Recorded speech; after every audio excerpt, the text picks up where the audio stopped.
आधा फुल और गायब हाथी। बदलीपुर की टीम आधा फुल। नाम किटी, उम्र 16 साल, कक्षा 11वीं। गुण जोश भी है और होश भी।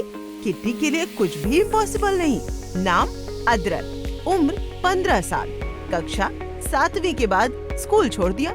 गुण 1 नंबर का जुगाड़ू। अदरक के पास तरकीब की भरमार है।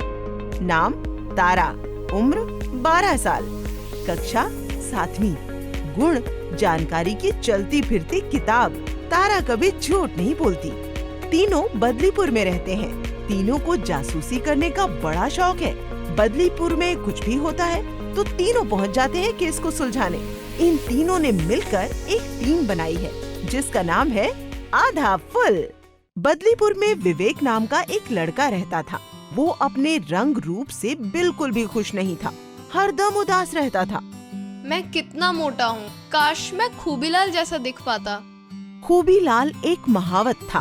वो एकदम फिल्मी हीरो जैसा दिखता था। लंबा कद, लहराते बाल और कसरती बदन। खूबीलाल हाथी पर बच्चों को बैठाकर बदलीपुर घुमाता और पैसे कमाता।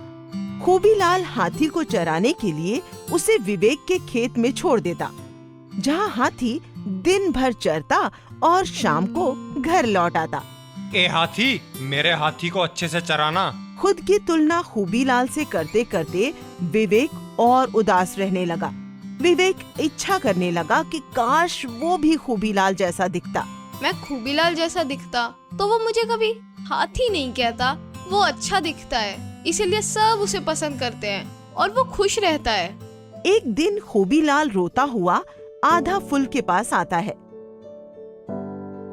क्या हुआ खूबीलाल, क्यों रो रहा है? मेरा हाथी गुम हो गया। क्या? हाथी कैसे गुम हो गया? मैं रोज हाथी के खेत में अपना हाथी छोड़ के आता हूँ। हाथी के खेत में? वो है ना मोटा सा लड़का, विवेक। तुम्हें किसी को ऐसे नहीं चिढ़ाना चाहिए। तुमने तो सिर्फ एक शब्द बोल दिया, पर इससे सुनने वाले पर कितना बुरा असर होता है पता है? वो खुद को हीन समझने लगता है, दूसरों से कमतर आंकने लगता है खुद को। तुम्हारी इस एक हरकत से अपना सारा आत्मविश्वास खो देता है। इसलिए भूलकर भी आगे से किसी को ऐसे मत चिढ़ाना, समझे? और हमेशा सोच समझ के बोलना। अब बताओ क्या हुआ था? रोज हाथी अपने आप घर आ जाता। आज नहीं आया तो मैं लेने गया। मुझे क्या पता हाथी का, वो तो यहाँ से कब का निकल गया। पता नहीं मेरा हाथी कहाँ है। मुझे मेरा हाथी चाहिए। मुझे पता है तुम्हारा हाथी किसने लिया है। किसने? विवेक ने। क्या सबूत? मैं तारा की हर बात समझ गई। सबूत विवेक के घर पर ही मिलेगा। चारों विवेक के घर जाते हैं। वो रहा हाथी। उसका नाम विवेक है, उसे हाथी मत कहो। अदरक की तरह क्या आप भी अपने दोस्तों को सुधारते हैं अगर वो दूसरों के बारे में गलत बोलते हैं? मुझे पक्का यकीन है हाथी की गुत्थी यही सुलझेगी। चलो उससे बात करते हैं। क्या चाहिए? यहाँ क्यों आए हो? विवेक, क्या तुमने खूबीलाल का हाथी देखा है? मुझे कुछ नहीं पता। घबराओ मत, जितना भी पता है बता दो।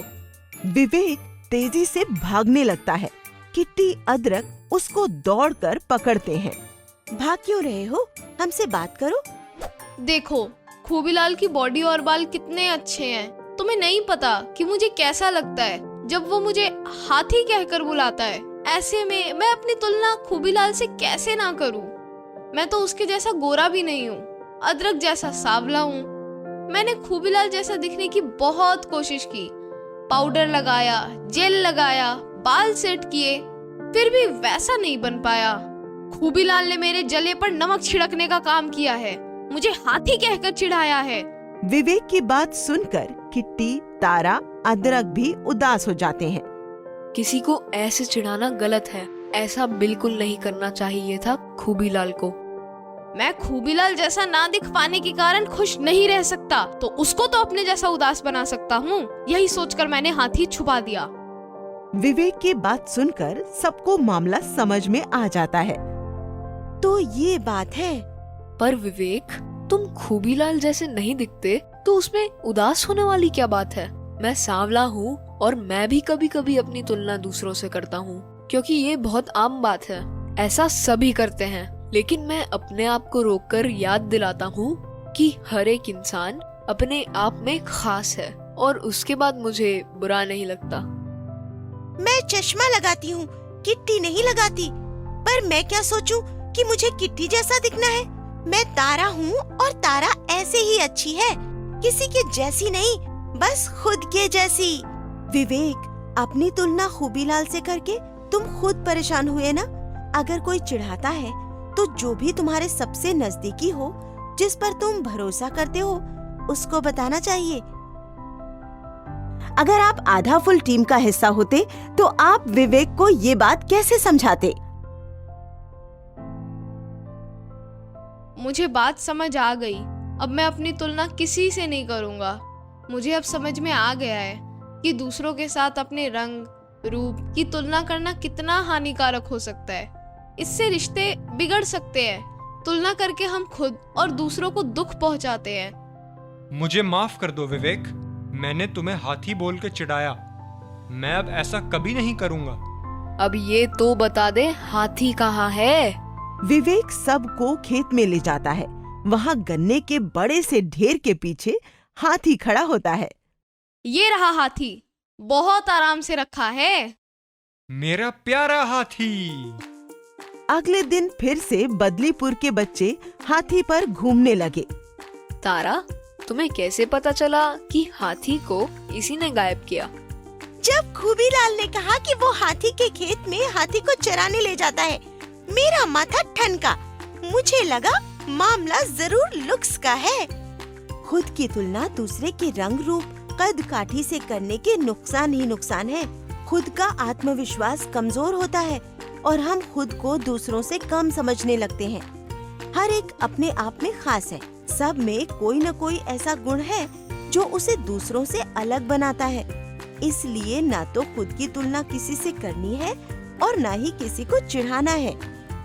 ये बात बदलीपुर को आज आधा फुल ने समझा ही दी। आधा फुल जिंदाबाद। कहानी की सीख। इस कहानी से आपने क्या सीखा? अपने आप की तुलना दूसरों या अभिनेताओं से करना स्वाभाविक है। हम सिर्फ उन लोगों से ही अपनी तुलना करते हैं जो हमारे हिसाब से हमें अपने से बेहतर लगते हैं। लुक्स की तुलना हानिकारक है। जब हम लुक्स की तुलना दूसरों से करते हैं तो हम एक ऐसे जाल में फंस जाते हैं जिससे हम जितना भी दूसरों की तरह दिखने की कोशिश करते हैं, हम उस तरह नहीं लग पाते हैं। फिर हमें और भी बुरा लगता है।